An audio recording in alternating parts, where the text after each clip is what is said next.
If drawing cartoon ears feels tricky, then this easy tutorial is for you. I'm a self-taught beginner too, and this simple method helped me a lot. We'll jump straight into building ears from the side, try a few fun ear styles, and at the end, I show you a super simple shading step to make them pop. Later in this series, I also show you where to put them on the head when it turns.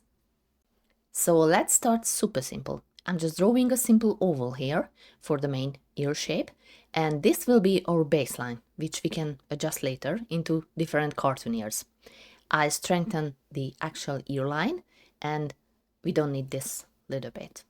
And I've already made a quick tip video about the inner ear line, link in the description if you want to check it out after this one. Now I will show you the simplest version that we need, which is this. Short notice, the inner ear line up here follows the outer line and ends up in this little bean shape. And the other tiny detail is that I usually draw this inner ear line tapered, because this line slowly melts into the base ear shape down here, and we can suggest it with a slightly tapered line.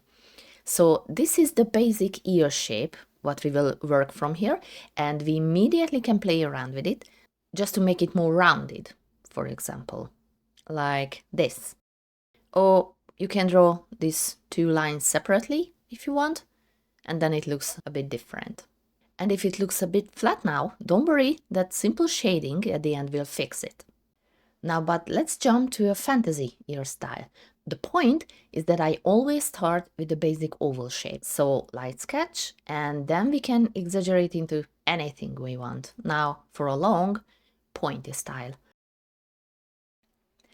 Now that if it's an elf or half-elf or halfling or no more, I don't know how kinds of creatures are out there and which is which, because I went down the research rabbit hole, and honestly, the more I looked, the more confusing it got. So you can have me untangle this in the comment if you know the right answer, because I'm really lost here. But my point is here that you can easily tweak this in any direction you want. So for example, like this, and then call it whatever you like. But seriously, I'm curious how many different answers we'll got, so I will keep an eye on the comments. Just don't fight over it for me, okay? So here you can see how I play around with the inner ear lines. Sometimes it's just a bigger upper line with that smaller bean shape, which isn't always even a bean shape. Sometimes I add more lines to the ear. You can even add interesting details like this ribbed edge. So there's no single strict rule for drawing ears, especially when you're working with a fantasy style. So just experiment with it. But now let's see a villain's ear, which is edgy and ugly, just cruel. So an oval shape again. Then we can start transforming it seriously into almost any shape. So for example, it's wider here, then it runs down into a big earlobe, still edgy. We can chip this one too, somewhere here. Then comes the inner part, and we can help ourselves with the usual shapes and lines again, because I draw them first again, and then adjust them to be edgy as well. Everything is edgy on this villain guy. This actually looks kind of like an orc ear or something. Okay, let's draw another one, not because it's bad, just for experiment. So, oval shape, and figure out what we want. Where the lines go, what kind of ear shape this will be.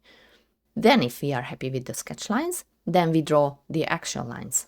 Strengthen them, then check and adjusting a bit if needed. Then the inner lines can come in. First, I like to draw the general shape as I mentioned, then adjust it too, and figure out what I want. And the edgy lines can come. Maybe down here as well. And that's it. Okay, so now we have simple ears, fantasy kind of, and edgy ones.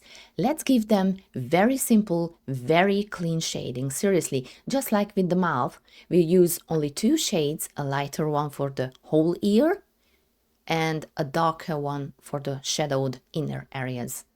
Now this darker bit kind of follows this outer edge. That's what I'm trying to show you here. And one more little detail. we'll add some highlights to the ear. Nothing fancy or scientific, just let you go with slightly fancier ears today, because this makes the ear look rounded rather than flat. But don't stress about making it perfect now, okay?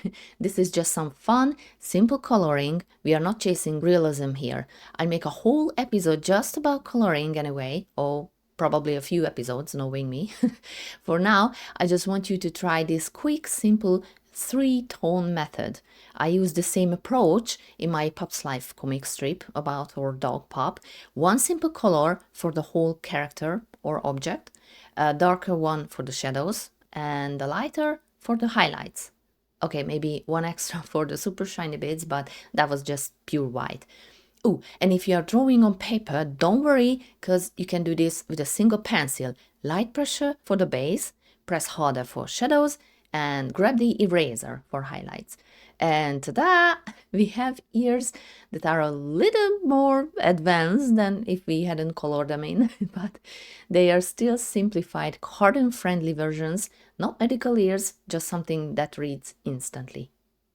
And if you want to know where ears belong on the head inside you, check out the next video where we place not just the ears but all the facial features in the right spot. See you there.